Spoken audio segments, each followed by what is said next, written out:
훈구파와 살인파를 사화라고 이제 싸움을 사화라고 하는데 수험생분들이 이제 잘못 오해하시는 게 뭐냐면 이 사화가 고유명사인지를 알고 있어요. 이 둘의 싸움을 이야기하는 사화는 고유명사가 아니고 이후에도 사화가 여러 차례 일어나요. 뭐 신임 사화도 있고 정미 사화도 있고 일어나요.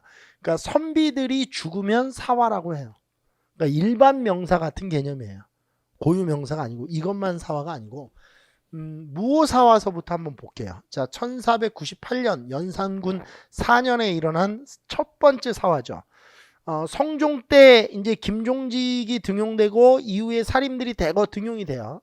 대거라기보다는 하여튼 살인들이 조금씩 삼사로 진출을 하면서 이제 드디어 사화가 터지는데 일단 요 사화는 전체 좀 앞에 배경을 좀 쭉 다 설명을 하고 나서 그러고 이야기를 좀 할게요.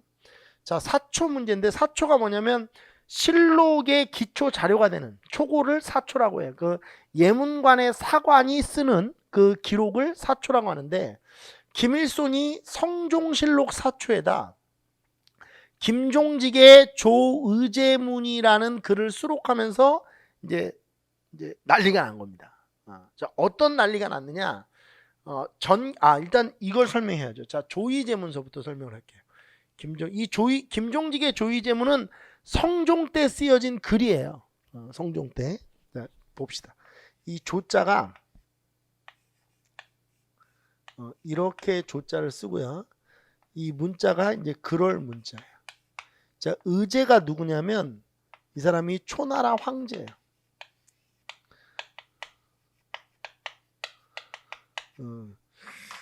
그러니까 초나라 황제였던 사람이죠. 초나라는 한참 기원전의 이야기잖아요. 우리가 초나라를 언제 배웠냐면 진한 교체기 할 때, 고조선 할 때, 그 위만조선 생기기 전에 진한 교체기 할 때 진나라가 무너지고 이제 중원에 패권을 놓고 싸우다가 나중에 두 나라가 남죠. 초와 한이 남는데 초나라의 항우와 한나라의 유방이 싸워서 한의 유방이 이제 초를 이겨가지고 중원의 패자가 되잖아요. 패권 국가가 되죠. 그때 나왔던 초나라예요. 그러니까 김종직이 이 조자가 무슨 조자냐면 이게 위로 조자거든요.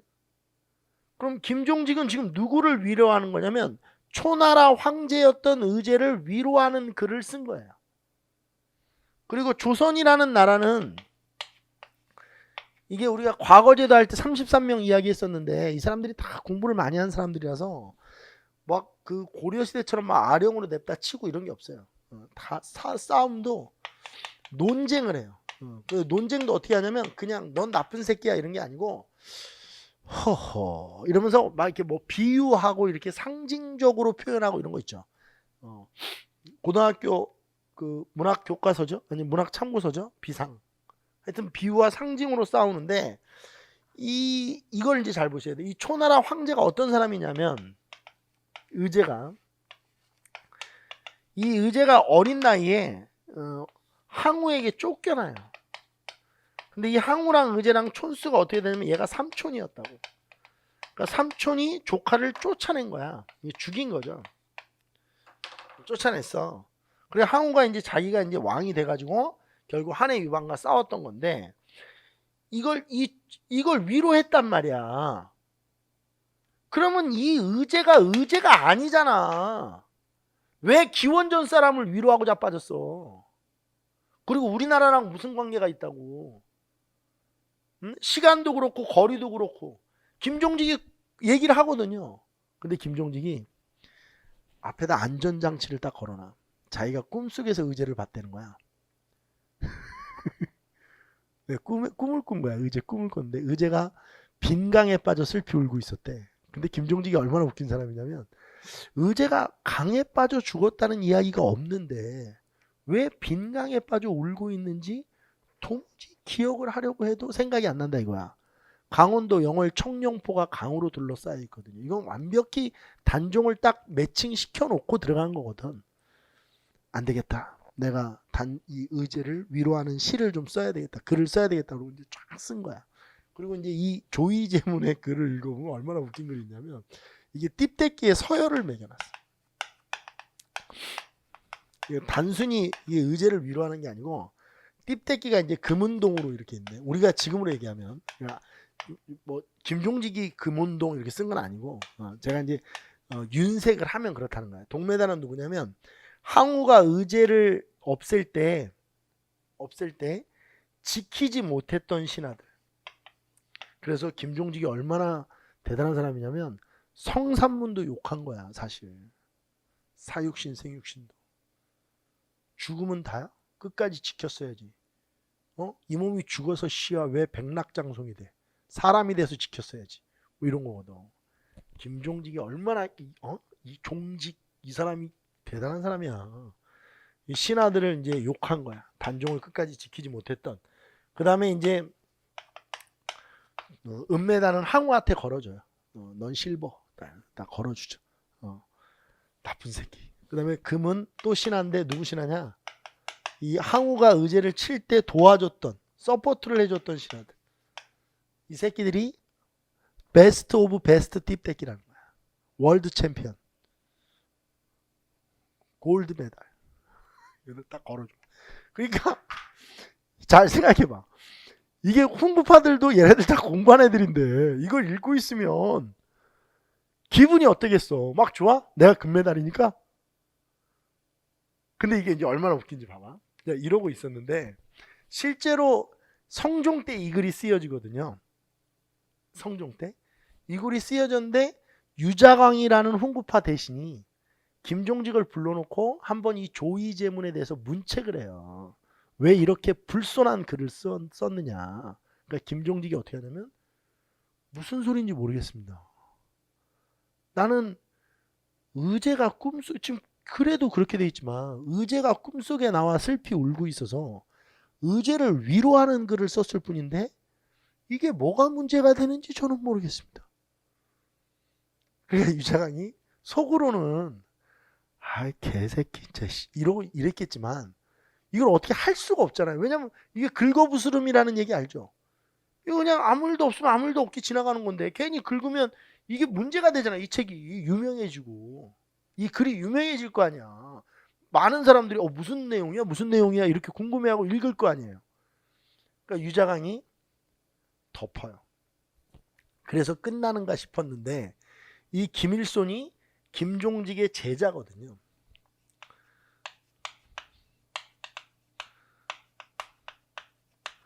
그러니까 김종직의 제자였던 김일손이가 사초를 그러니까 이 사람이 이제 춘추관 사관이었는데 예문관 사관이 춘추관 사관이니까 이 춘추관 사관이 돼서 성종실록을 집필하는 과정에서 조의제문을 성종실록에다 실어버린 거야. 그러니까 이거는 우리나라 이야기가 되는 거지. 그러니까 이제 훈구가 띠발 나였어 막 이제 이렇게 된 거야. 거봐 나잖아 베스트 오브 베스트는 뭐 이러면서 이제 사건이 전개가 돼요. 자 훈구파가 연산군에게 얘기를 해요. 베스트 오브 베스트 띠떼끼는 접니다. 이 훈구파가 유자광 사료 때문에 좀 이름 좀 써놓으세요. 이극돈 이런 사람들이 이제 연산군에게 고발을 하죠. 아무래도 안 되겠습니다. 의도가 너무 불순합니다. 세조 그 선왕이죠. 선왕의 잘 이루어진 이 뜻을 이렇게 불순하게 이야기하는 작자들이 있습니다. 그러면서 이제 연산군은 이제 뭐 생각이 좀 짧은 사람이니까 그래 그러면서 다 죽여버립니다. 김종직은 이때 죽었었는데 부관참시를 당해. 이미 김종직은 죽었었거든요. 부관참시 뭔지 알죠? 관뚜껑을 열고 목을 다시 치는 겁니다. 그리고 김일손은 능지처참을 당하죠. 이 글을 성종실록 사초에다 실었던 김일손은 능지처참을 당합니다. 다수의 살인들이 유배를 가거나 죽어요. 그러니까 이 김일손과 같이 있었던 그런 여러 이제 그 세력들이 있을 거 아니에요. 그 세력들은 거의 다 몰살된다고 보시면 됩니다. 유배를 가거나 죽거나 하는 거니까 다 죽어요 거의. 자 이렇게 해서 이제 한 번의 사림의 어떤 쓰디쓴 패배가 있었어요. 사림의 쓰디쓴 패배가 이제 무오사화죠. 그리고 이 무오사화는 재밌는 게 우리가 사화를 이렇게 쓰는데 사림이 화를 입었다고 쓰는데 이 사자를 이렇게 사자로 바꿔 쓸 수 있는 유일한 사화. 이렇게 되면 사초 때문에 화를 입었다 이렇게 해석돼. 가끔씩 나오기도 해요. 사자가 이렇게. 그럼 이건 무조건 무호사화입니다. 우리 무호, 갑자, 기묘, 울사사화 배우면 지금 중서이가 이렇게 설명하는 이유는 뭐겠어요? 결국 사와 구분하는 문제가 나오거나 사료 주고 사와 순서 맞추거나 이런 거 아니겠어요? 장사 하루 이틀 해. 그렇잖아. 공부 하루 이틀 해. 사와 비교하거나, 그러니까 이 사와가 뭐예요? 이렇게 물어보거나, 사료를 주고 이 사와에 대해서 알맞은 거 찾으라고 하거나, 아니면 사와 사료 쭉 주고 순서 찾거나 뭐 이런 거 아니야. 자, 갑자사화입니다. 두 번째. 갑자사화. 갑자사화는 역시 내용을 좀 써볼게요. 1504년 연산군 10년에 일어나는데요. 배경을 한번 먼저 보죠. 패비 윤씨 사건이 문제가 돼요. 이 패비 윤씨가 누구냐면, 좀 얘기가 좀 길어지는데 연산군의 생모입니다.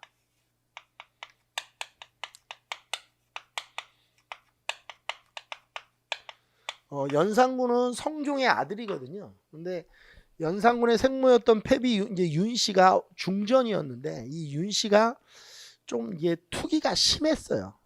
근데 성종은 또 이렇게 좀 이렇게 후궁을 많이 거느렸어요. 후궁 처소에 많이 드나들었거든요. 그러니까 이제 이런 것이 이제 이 중전과 왕의 갈등을 계속 야기시켰어요.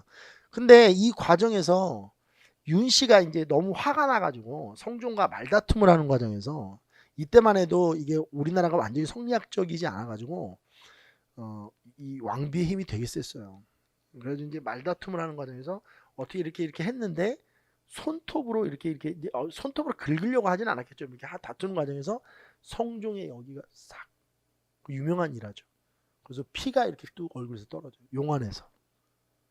이걸 보고 있던 이제 내시들과 이제 궁중 나인들이 다 막 아연실색을 한 거죠. 그리고 결국 이 윤 씨는 이 사건을 계기로 폐비가 됩니다. 특히 이제 이거를 누가 두고 보지 않냐면 한명회가 주도해서 이 윤 씨는 없애야 됩니다. 그래서 이제 쫙 해서 폐비시키고, 폐비를 당했는데 사가로 쫓겨나갔는데 그 와중에도 자꾸 궁의 일에 관여를 하면서 결국 사약을 먹고 죽어요. 사약을 먹고 죽어요. 이게 이제 폐비 윤씨 사건이에요. 근데 성종이, 연산군이 이제 세자였는데 성종이 봤을 때 연산군이 좀 이상하다는 걸 알아요. 얘가 좀 이상하구나. 그래서 신하들한테 이 폐비 윤씨 사건을 함구하라고 하고, 그러면 안 되는데 기록도 지워요. 기록도 병으로 죽은 것처럼. 그래서 아들이 알지 못하게. 왜냐면 부모가 이렇게 보면 얘가 이상한 거 알거든요. 저도 알아요. 저희 딸 이상한 거. 근데 말을 안 해요. 그러니까 너 이상하다 이렇게 얘기를 안 하죠. 그러면 아빠도 이상해 이러니까 얘기를 안 하는데 서로 얘기를 안 하죠. 근데 이상해요. 여러분들 부모님도 알아요. 여러분들 이상한지. 알죠 다. 연산군이 좀 이상하다는 걸 알아서 그랬는지 성종은 이 폐비 윤 씨의 흔적을 다 지워요. 그래서 유언도 남겨요. 죽을 때도 이 폐비 윤 씨 사건을 신하들이 절대 함구해라, 아는 사람들은. 그리고 유언까지 남기고 죽었는데, 우리가 꼭 이제 이런 새끼들이 등장을 하잖아요. 임사홍이라는 새끼가 이걸 이제 연산군한테 꼬바릅니다. 말이 고변이지 꼬바르는 거죠. 꼬발랐는데 꼬발랐다. 아 정말 진짜 수업 질 죽이지 않아요? 임사홍이 꼬발랐는데, 임사홍이라는 사람은 왜 꼬발랐느냐? 이게 보니까 지금 연산군 이 주위에 있는 고위 대신들이 다 그 사건과 직간접적으로 연관돼 있는 애들이야. 그러니까 연산군의 그 성종으로 봤을 때 이걸 알면 연산군이 가만히 안 있을 거야. 그럼 얘네들 다 죽일 거거든. 없애거나. 그럼 이제 자기가 오히려 이쁨을 받고 관직에, 높은 관직에 등용되겠지라고 해서 이제 꼬바른 거예요. 뭐 역시 임사홍의 생각대로 돼요. 근데 나중에 임사홍도 거의 뭐 재미를 못 봐서 그렇지 아무튼 다 죽어요. 폐비 윤씨 사건을 연산군에게 이제 보고를 했는데, 폐비 윤씨 사건의 관련자들을 다 처벌해요. 이때 폐비 윤씨를 죽이는데 가장 앞장섰던 사람이 누구라서 한명회였죠. 한명회는 이때 죽었거든요. 근데 한명회가 부관 참시당해. 이 훈구 살인 모두 피해를 당하거든요, 사실. 이 관련자 중에서 한명회가 부관 참시를 당합니다.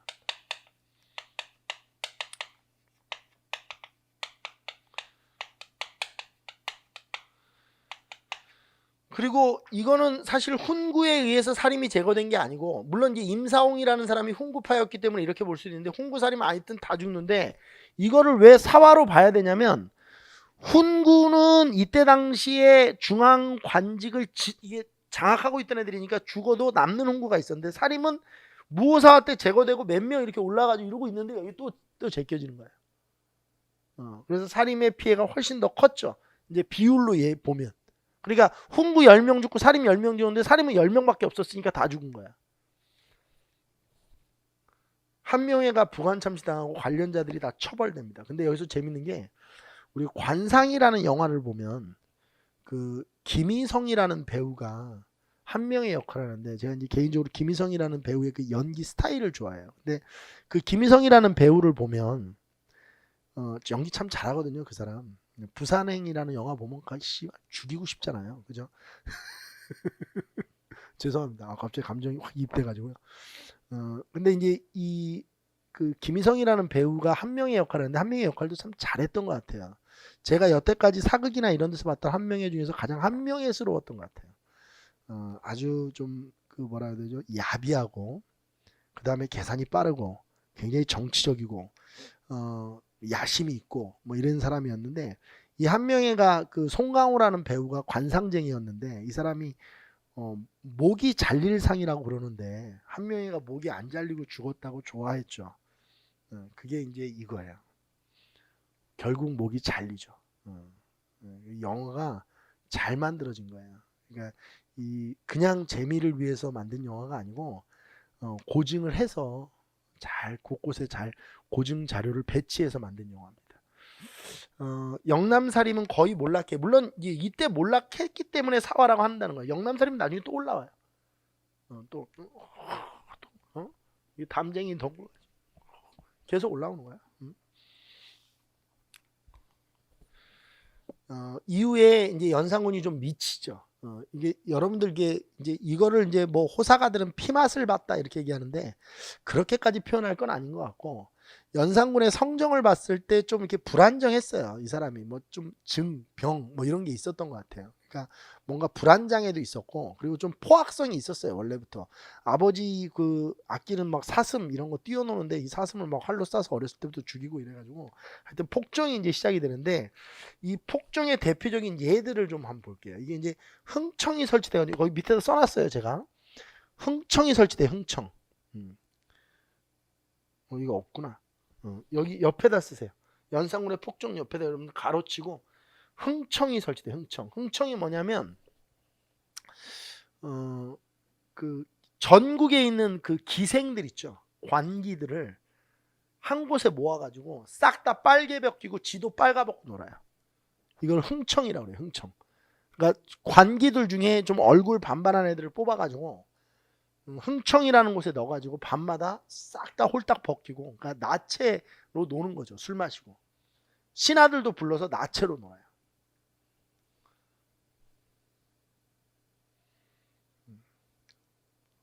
신부는 왕이에요. 그리고 이제 난교를 하죠. 이 여자 저 여자, 이 여자랑 성관계를 맺었다가 또 바로 이 여자랑 맺고 막 이런 난교를 흥청에서 벌여요. 이것 때문에 이제 생긴 말이 흥청망청이에요. 흥청 때문에 망했다고 해서 흥청망청이 되죠. 이 흥청을 본 그 김초선이라는, 쓰지는 마세요. 시험에 안 나오는 거니까. 좀 기억 저장 시간이랑 재미를 위해서 이야기하는 겁니다. 어떤 분들이 제 수업을 듣고 이런 평가를 내렸더라고요. 시험에도 안 나오는 거 더럽게도 길게 얘기하네. 저 혼난다고 그랬죠, 제가. 말을 그런 식으로 하면, 제가 나이가 50인데 아버지한테 그렇게 얘기하세요. 당신 아버지한테. 당신 아버지가 택시 운전기사인데 누구 젊은 사람이 그렇게 이야기하면 좋겠어요? 이유가 있어서 하는 거예요. 이유가 있어서. 김초선이라는 그 이제 내관이죠. 내시죠. 내시. 내관이 있었는데, 이 내관이 누구부터 이 내관 생활을 했냐면 세종부터 했어요. 그래서 문종, 단종, 뭐 이 두 분은 이제 좀 짧게 했으니까 세종. 그 다음에 예종. 예종도 뭐 짧았으니까. 그 다음에 성종. 그 다음에 연산군 때까지 지금 내관을 하고 있었던 세종 말년에 시작을 해서 너 같은 왕은 내가 처음 봤다 이러면서 면전하다 대고 욕을 해요. 물론 죽을 각오를 한 거죠. 그래서 이제 막 연산군이 부들부들 떨면서 그 자리에서 막 칼로 쳐서 죽여버리거든요. 그래서 첫자 들어가는 거를 아예 다 김처수 생각난다고 첫자 들어가는 걸 다 없애가지고 다 바꿔버려요. 뭐 처용무 이런 것도 첫자 못 쓰게 하고 그 지명에 첫자 들어가는 것도 못 쓰게 할 정도로 김처선이라면 아주 막 완전히 막 부르부르 막 떨게 그렇게 돼요. 그러니까 김처선이 아주 호되게 한 방 먹인 거죠. 내가 이렇게 많은 왕을 모셔봤는데 너 같은 개새끼는 처음이다. 이렇게 얘기한 거예요. 지금으로 얘기하면 물론 개새끼라고 하진 않았어요. 하여튼 그렇게 얘기를 했답니다. 그러니까 흥청이 일반 사람들이 봤을 때는 지금도 마찬가지일 것 같아요.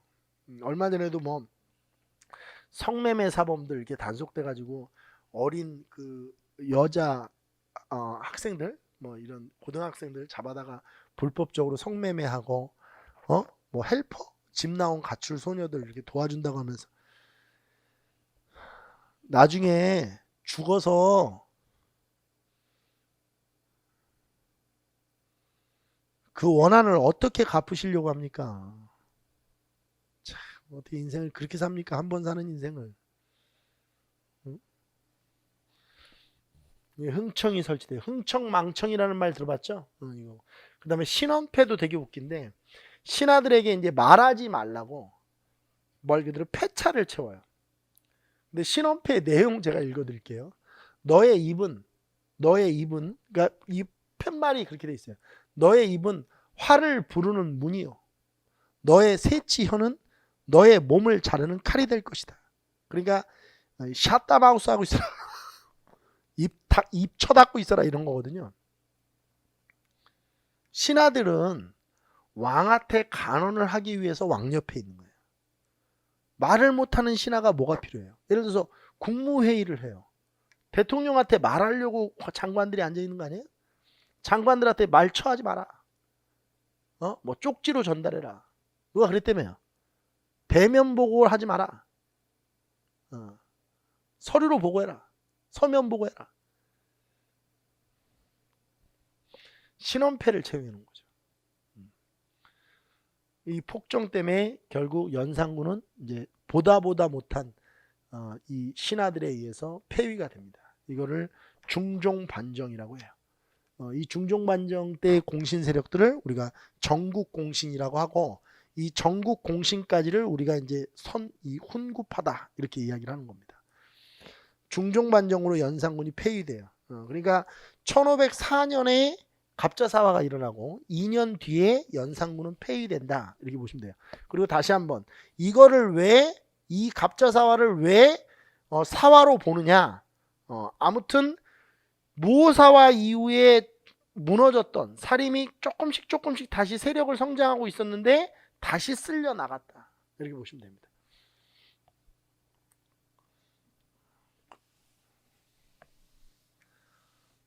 자, 그 다음에 기묘사화입니다. 얘기가 좀 깁니다. 이거는 1519년 중종 14년에 일어난 사건인데 배경을 한번 보죠. 중종의 사림 등용이 이루어져요. 자, 왜 중종은 이제 사림 등용을 했느냐부터 설명을 좀 해보죠. 중종은 중종 반정에 의해서 옹립된 왕이에요. 이렇게 이제 옹립된 왕들은 자신을 옹립시킨 신하들의 눈치를 보지 않을 수 없죠. 그러니까 힘을 강력하게 가지고 뭔가 이렇게 컨트롤하기가 어려워요. 이런 왕들은. 그래서 이제 중종이 왕이 되고 나서 초기에는 거의 자신을 왕으로 만든 그 신하들의 이야기를 들으면서 정치를 해요. 그런데 시간이 지나면서 이제 그 신하들도 나이가 많으니까 한두 명씩 죽어요.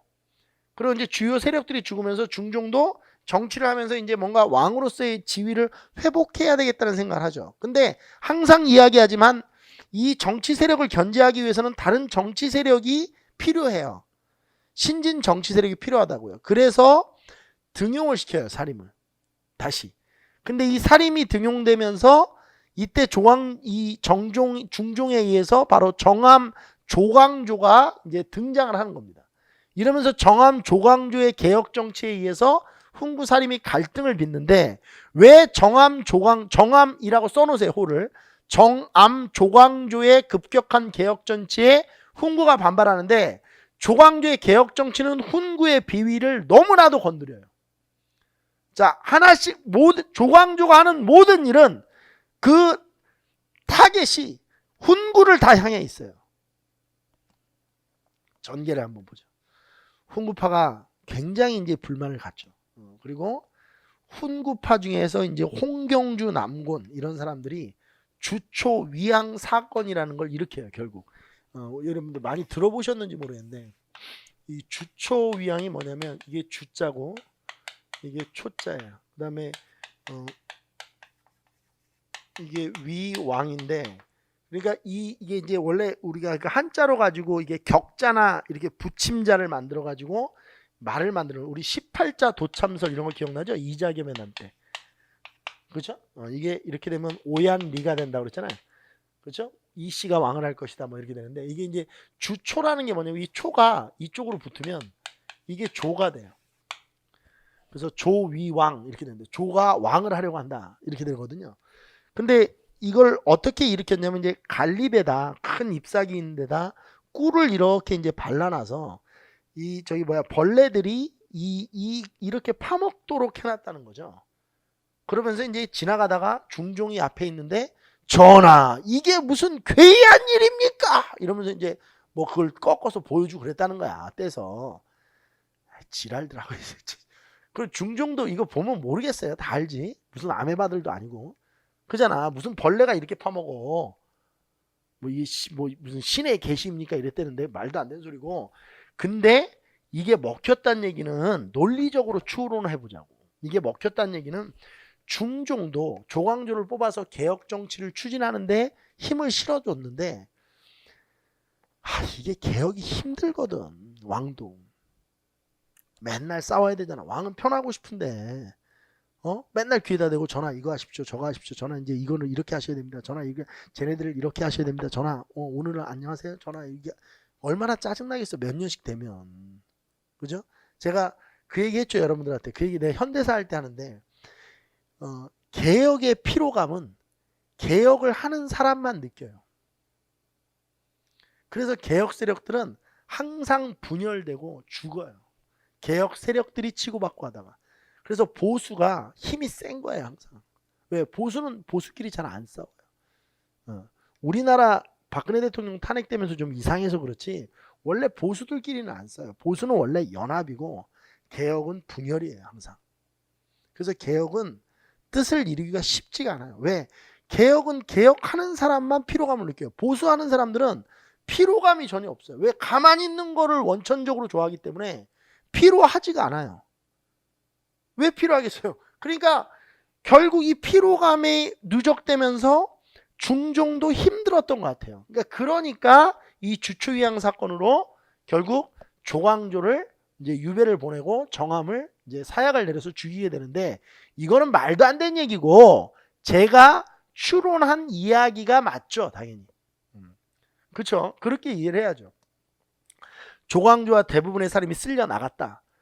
그러면 중종이 이걸 쓸려냈다는 건데, 이걸 중종이 이것 때문에 쓸렸겠느냐? 그건 아니라는 거예요. 제 얘기는 순진하게 그렇게 이해하면 안 되죠. 주초위양 사건이라는 걸 보고 갈립에 붙어있는 이 글들 보면서 중종이 깜짝 놀라가지고, 조씨가 나를 제거하고 왕을 하려고 하는구나. 넌 죽어라. 말도 안 되는 소리고. 그 다음에 조광조가 김효사화에 의해서 제거되는데, 이 제거되기까지의 조광조의 개혁 정치를 한번 보자는 거예요. 현량과 실시를 주장하는데, 현량과는 현명한 양인이 이제 관직에 진출해야 된다. 일종의 천거제도예요.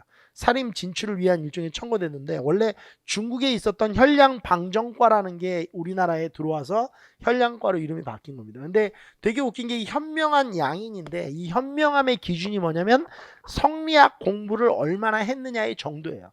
근데 아까 전에 얘기했죠. 사림은 성리학 매니아들이에요. 이 사림 등용을 위한 장치죠, 일종의.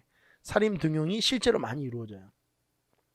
그 다음에 이제 향약이라는 거를 보급하기 시작합니다. 향약을 보급한다기보다는 향약을 처음 시작한 사람이 바로 정암 조광조예요. 이게 이제 나중에 사림의 굳건한 기반이 되죠.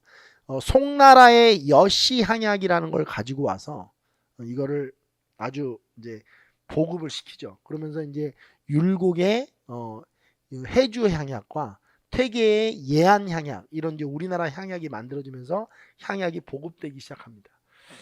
이 향약은 향촌 자치를 위해서 굉장히 중요한 그런 농민 장악 기구예요. 서원 설립 주장은 아니에요. 이거는 이제 조심하셔야 돼요. 서원은 나중에 1543년에 최초로 설치돼요. 그러니까 조광조가 있었을 때가 아니에요. 이거 1519년이니까 1543년에 백운동 서원이라고 하는 게 처음 만들어지거든요.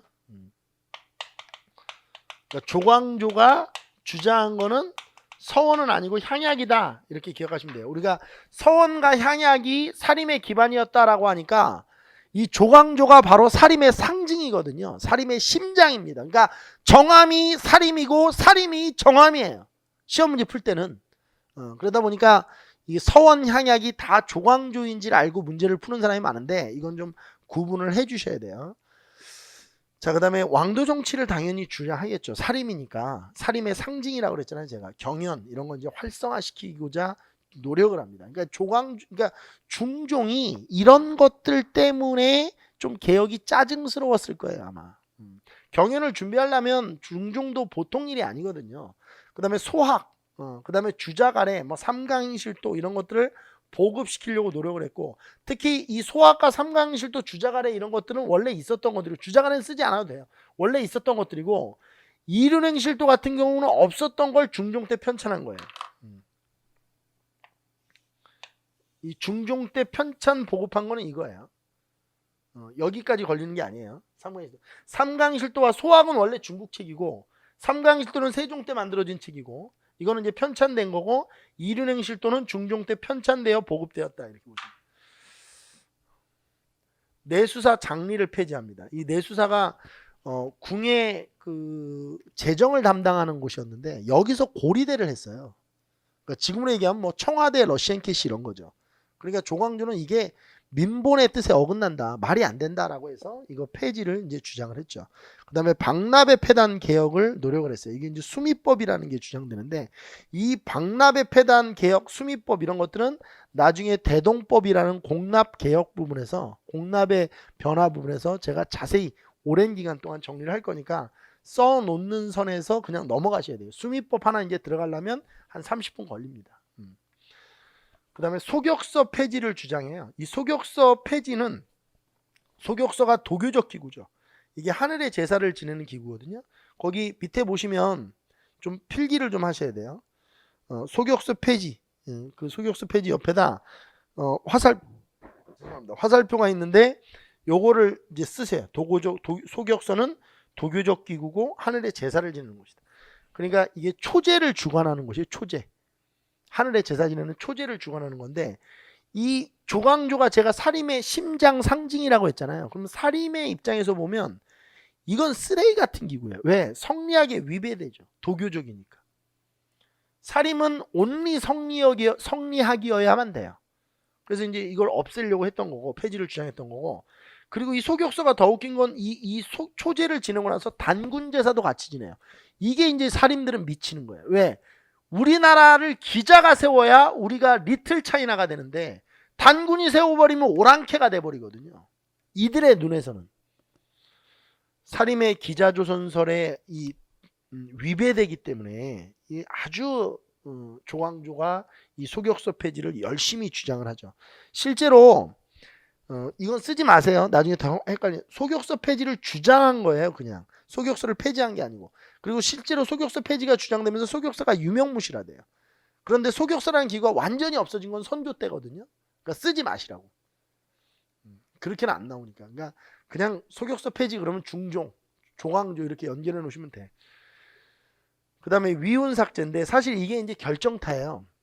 자, 제가 전국공신 얘기했죠. 중종반정을 통해서 중종이 왕이 되고 연산군이 폐위됐는데 연산군이 어떻게 폐위가 되니? 중전이니? 하여튼 연산군이 이제 폐위가 된 사건이 이제 중종반정인데 중종반정의 공신들을 우리가 정국공신이라고 해요. 근데 이 중종을 왕으로 앉힌 실제의 전국공신은 기록상으로 이렇게 세보면 16에서 한 18명? 많게 보면 18, 적게 보면 16명이에요. 근데 실제로 공훈을 받은 사람들을 보면 전국공신을 보면 170명이 넘어요. 그러니까 이 실제로 만약에 16명이라고 봅시다. 작게 16명이라고 봤는데 적게 16명이라고 봤는데 많게는 170명이 넘었다. 이 얘기는 10배 이상 나는 거 아니에요. 그럼 이 얘기는 사돈의 8총까지 다 받았다는 얘기야. 옆에서 구경하던 사돈의 8총까지. 그러니까 조광조 입장에서는 뭐냐면 위훈을 주면 훈장을 주면 훈장만 주는 게 아니고 토지와 노비가 같이 딸려가요. 그러니까 이게 국가 재정을 굉장히 어렵게 만들거든요. 그러니까 조광조는 실제 전국공신에 해당되는 사람들을 제외한 나머지 위훈을 삭제해야 된다라고 했어요. 그러니까 중종반정 전국공신들 중 자격 없는 사람을 삭제해라 이렇게 얘기한 거예요. 근데 자격 없는 사람은 그러면 170명이 넘었으니까 160명은 거의 자격이 그러니까 150 몇 명은 자격이 없는 거 아니에요. 이 사람들이 가만히 있겠냔 말이야. 이게 그 가장 사람을 더럽게 만든다는 줬다 뺏긴데 사람은 줬다 뺏으면 못 참거든. 사람만 못 참어? 강아지도 물어. 내가 15년 된 우리 슈가 옛날에 그 저거 뭐야 그 개 그 저기 뭐야 그 저기 소세지 가지고 내가 이렇게 하다가 내가 물렸다고. 아빠를 15년 내 15년을 이렇게 끌어안고 잤는데 날 물더라니까. 줬다 뺏으면 강아지도 문다. 알겠어? 근데 사람이 안 물겠어요? 결국 이제 이게 결정타가 돼서 기묘사화가 일어난 거예요. 그러니까 이 위훈 삭제 사건이 있은 얼마 후에 주초위양이 일어난 거거든. 이해되셨죠?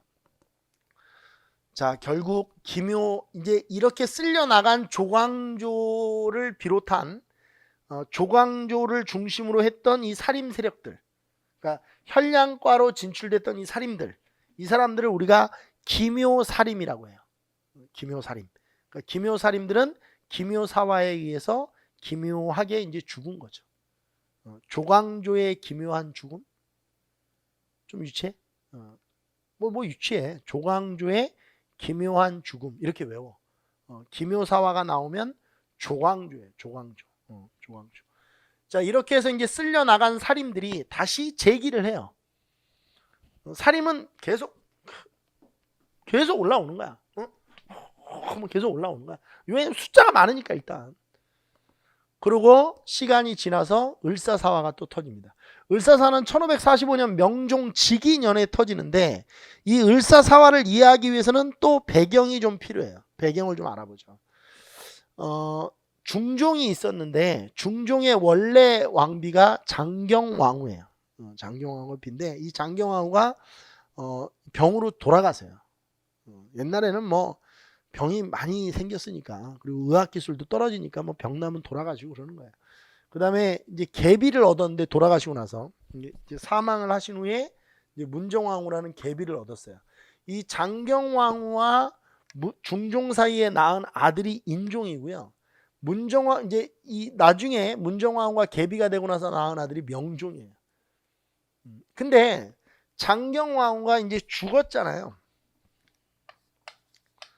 이 사람이 돌아가셨으니까 인종이 다음 왕이 돼야죠. 세자니까 이렇게 됐으니까 큰아들이니까. 근데 이 유님이 누구냐면 장경왕후의 오빠예요. 그러니까 이 오빠니까 조카죠. 외조카. 이 외조카의 뭐라고 해야 되나 이제 후견인이 돼요. 그래서 이제 세자 교육을 유님이 맡아서 시켜요. 그래서 이제 교육도 시키고 뭐 거동이나 이런 것들도 다 이제 왕실 교육도 유님이 맡아서 시키고 해주죠. 그래서 중종이 뭐 이게 했어요. 근데 문제는 중종이 이제 좀 몸이 안 좋아지니까 인종을 세자로 책봉을 하려고 딱 하는데 문제는 뭐였냐면 문정왕후도 아들을 낳았거든요. 근데 명종은 물론 이때 되게 어렸죠. 아이였죠. 근데 문정왕후의 남동생이 있었어요. 이 사람이 윤원영이라는 사람인데 이 사람은 이제 장경왕후의 오빠고 이 사람은 문정왕후의 동생이에요. 남동생인데 윤원영이 중종한테 건의를 해요. 지금 현재 중전이 문정왕후이기 때문에 문정왕후를 봐서라도 명종에게 이제 이 아들에게 기회를 줘봐야 되는 거 아니냐. 테스트는 너무 이렇게 일률적으로 딱 정해버리면 문정왕후께서 좀 뭔가 속상할 수도 있지 않겠느냐. 이게 윤원영의 이 얘기가 뭐 이게 뭐 허무맹랑한 이야기냐, 그렇지 않아요. 실제로 중전의 포지션을 봤을 때 중전의 얼굴을 봐서라도, 왜냐면 장경왕후는 죽었으니까 중전의 얼굴을 봐서라도 중전이 낳은 아들, 새로운 계비가 낳은 이 아들에게 기회는 줘봐야죠. 그래서 윤원영이가 인종의 세자책봉에 대한 브레이크를 딱 걸어요. 그러니까 이제 유님이 씨발 이거 봐라 이렇게 돼요. 물론 씨발이라고 하진 않았겠죠. 이것 봐라 이렇게 됐어요. 그런데 중종이 이제 사망을 해요. 이 상황에서. 그래서 인종이 그냥 왕이 돼요. 인종이 왕이 돼요. 근데 인종이 왕이 돼서 2년도 안 돼서 죽은 거야. 근데 여기서부터 이제 중요해. 인종이 왕이 됐더니 유님의 입장에서는 얘를 살려두고 싶겠어? 얘가 자기 조카가 왕 되는데 브레이크를 걸었던 새끼인데. 그래가지고 이제 제주도로 이제 그 관광을 보내줘요. 여행이나 가라. 효린의 민박 이런 데로 갔다 와라. 그래서 이제 중문 뭐 이렇게 애월 이런 데를 이제 훑고 가라. 여행을 보내줘요. 그러고 있었는데 인종이 죽어버린 거야. 벌떡. 응? 그러니까 이제 명종이 왕이 된 거야. 어린 나이에. 그러니까 이제 명종이 왕이 된, 여기 봐봐. 그리고 이제 이 사림이 왜 유님 옆에 있냐면 유님과 윤원영은 둘 다 훈구예요. 얘는 훈구고 얘는 사림이 아니고, 얘는 훈구고 얘는 사림이 아니고 둘 다 훈구인데, 사림은 이때 올라왔던, 그러니까 김효사와 이후에 쓸려 나갔는데 또 올라왔던 사림들은 대부분 유님을 지지했어요. 왜냐면 사림은 성리학자잖아. 성리학에서 가장 강조하는 게 뭐냐면 적장자야. 적장자. 이 장남이 이거란 말이야. 성리학에서는. 그러니까 당연히 인종이 왕이 돼야 되는 거에 대해서 사림은 적극 지지를 했었지. 나이가 많기 때문에 대윤이라고 하고, 나이가 좀 이 사람보다 적어서 소윤이라고 불러. 대윤 소윤의 싸움이라는 건데, 인종이 죽자 12살의 명종이 왕이 돼. 그러니까 이 문정왕후가 수렴청정을 할 수밖에 없어. 수렴 알지? 발을, 렴자가 발렴자입니다. 그러니까 우리 사학 같은 거 보면 이게 발을 쫙 펼쳐놓고 정치를 하잖아요. 그러니까 이게 딱 이렇게 되니까 이제 완전히 전세가 뒤집어진 거죠. 그죠? 전세가 완전히 뒤집어진 거 아니야. 윤원영은 당연히 컴백궁 하겠죠. 그럼 윤원영은 제주도 지금 유배 갔다 왔어. 이거 어떻게 해야 돼, 이 사람? 얘만 가? 그 재밌는 여행을? 너도 가라. 너는 제주도로 가지 말고 하늘로 가라. 그래서 이제 죽여요. 그리고 이때 유님을 지지했던 사림들도 같이 쓸려 나가죠. 이게 을사사화예요. 을사사화. 전개를 한번 보죠. 문정왕후의 수렴청정이 시작이 되고 윤원영 중심의 척신정치가 이제 진행이 됩니다. 왜냐하면 발을 걷고 들어가서 자유롭게 이야기할 수 있는 사람은 남동생을 할 수 있죠. 뭐 설마 남동생이 들어가는데 뭐 여자는 모습을 보일 뭐 이러진 않을 거 아니야. 대윤과 사림들이 대거 숙청됩니다.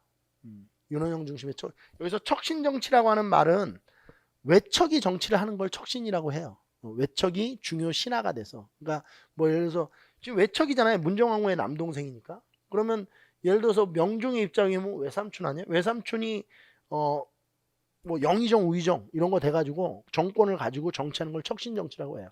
이게 나중에 19세기 정조 죽고 나서 일어난 세도정치도 사실 척신정치인데 16세기 척신정치와 19세기 세도정치를 구분하려고 역사학자들이 이름을 다르게 붙인 것뿐이에요. 낙향후 향촌에서 다시 사림들은 세력을 확대합니다. 그러니까 사림들은 제거되고 또 이제 낙향한 애들은 낙향하고 또 이제 해서 또 올라오는 거야. 그러니까 사림은 계속 올라오는 거야. 이렇게 계속 맨손에 담시마 막 발라면서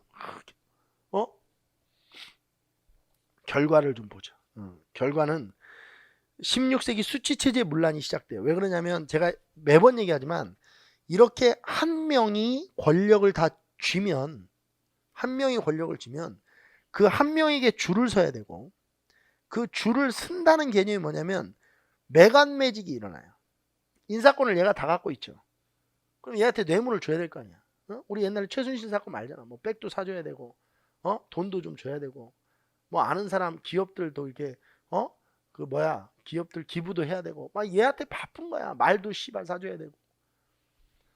그러면 예를 들어서 메간 매직을 볼 때, 메간 매직은 간단하거든. 내가 예를 들어서 윤영한테 2억을 주고 수령자를 하나 얻었어. 그럼 내가 아메바도 아니고 내가 이 2억을 수령하면서 뽑아내야 되잖아. 그러니까 이렇게 되는 거야.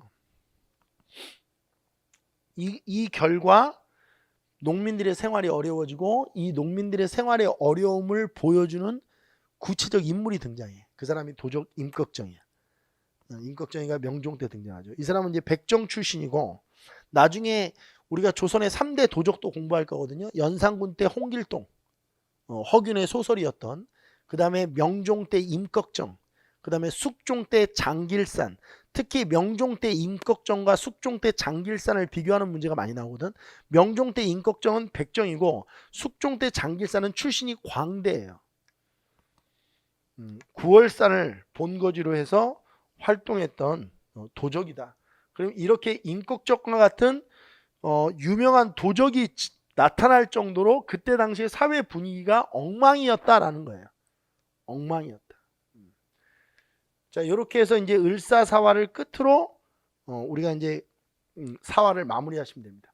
그리고 이제 여기서 중요한 건 우리가 명종 다음에 이제 명종 때 이게 직인년이니까 명종 때 이후에 윤원영 중심의 척신 정치가 계속 되죠. 그리고 이제 선조가 딱 왕이 됐어요. 선조도 17살에 왕이 되는데 선조가 딱 왕이 되면서 선조가 제일 먼저 해야 될 일은 이 척신 정치를 끝내는 거예요. 그래서 척신 정치를 끝내라고 살인들을 대거 등용하면서 붕당 정치가 시작되는 거예요. 근데 이제 문제는 뭐냐면 살인을 대거 등용한 이유가 척신 정치를 끝내라고 한 건데 살인들은 이 명종 때 다시 등용돼서 활동했던 애들이 있었거든요.